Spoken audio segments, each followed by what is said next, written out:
The new algebra or symbolic analysis is a formalization of algebra, promoted by François Viète in 1591 and by his successors. It marks the beginning of the algebraic formalization. The isegogia. In Autoanalytici, isegogia is the program of this large axiomatic project. This work is available via Gallica, written in Latin, and announcing that it will be the first volume of a work divided into 10 parts. In Artem Analyticem Isegogia, ad logiticem speciosum nota, priors, zeticorum libri quinc, the numerosa potestatum ad exegesum resolution, the recognition a equationum, ad logiticem speciosum nota posteriors, affectionem geometricarum canonica recensia, supplementum geometra, analytica angularium sectionem intres part, variorum de rebus mathematicis responsorum. It provides a new approach to writing algebra and begins with the famous dedication to the Melusine princess Catherine de Parthenay. Chapter 1. Introduction. In the first part of his Isegogia, Viète provides definitions of his symbolic analysis, and gives, in a rhythmic movement,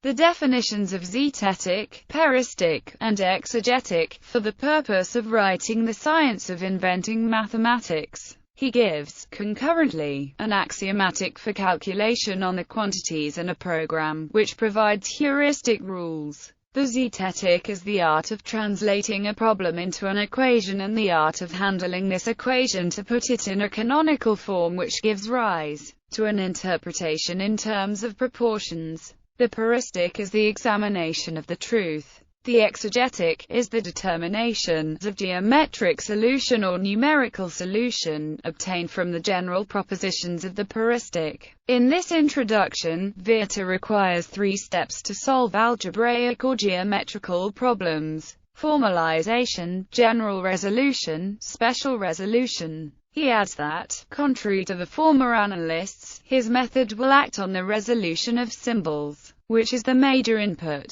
He also predicts that after his works, training in zetetic will be done through the analysis of symbols and not by the numbers. Chapter 2. About symbols, equalities, and proportions. Viète continues, in this second part, to describe the symbols and gives axiomatic rules. Paragraphs 1 to 6 cover the properties of equality, transitivity of equality, conservation, sum, subtraction, product, and division. Paragraphs 7 to 11 cover the properties of laws. Paragraphs 15 and 16 explain when fractions are equal or not. Chapter 3. Des lege homogeneorum. Viète, then, continues to give the law of homogeneity, and distinguishes the symbols according to their powers, where 1 is the side, 2 square, cube 3, and so on. Factors and powers are of complementary homogeneity. He notes them: 1. Length, 2. Plane, solid 3, and 4. Plane, plane 5, plane, solid 6, solid, solid, etc. As if he had the intuition that a geometry can be deployed beyond the ordinary dimension 3. Chapter 4. A preceptus logisticis speciosa. In this 4th chapter, Viète gives the rules of a calculus of symbols, i.e., the axioms of addition, product, etc. Symbols designate types of comparable dimension. Firstly, his attention is focused on addition and subtraction of quantities of the same order, with rules such as A minus equals A minus B minus D or A minus equals A minus B plus D. Then, secondly, he defines products and quotients of homogeneous quantities.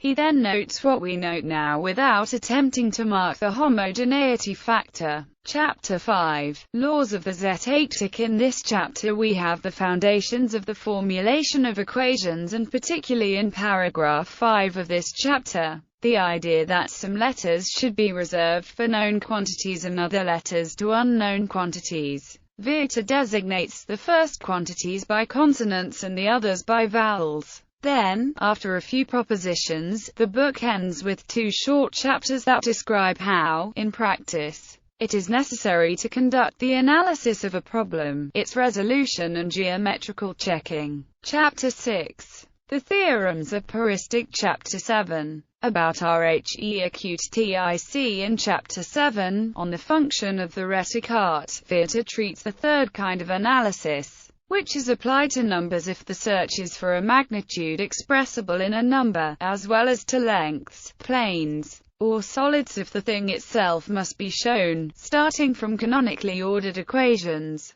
Chapter 8. Epilogue. In this final part, Viète defines some notations, including the first and second roots. Variations of 1631. The manuscript published by Viète doesn't contain the definition of puristic and exegetic, but some results on the development of the binomial and general theorems of puristic, which way to insert a medium proportional you want between two lengths. This means, for instance, that the sequence is geometric. Reflecting Viète writes also, a minus b cubus or equibitur a cubus minus 6a quadrata cubus in b plus 15a quad in b quad, minus 20a cubus in b cubum plus 15a quadratum in b quad minus 6a b quad cub, plus b cubus which we denote now by. He then gave the rule for forming binomial coefficients, noting that he obtains the coefficients of the development by addition in the development of the previous power, of the first and second coefficient, of the second and third, and so on.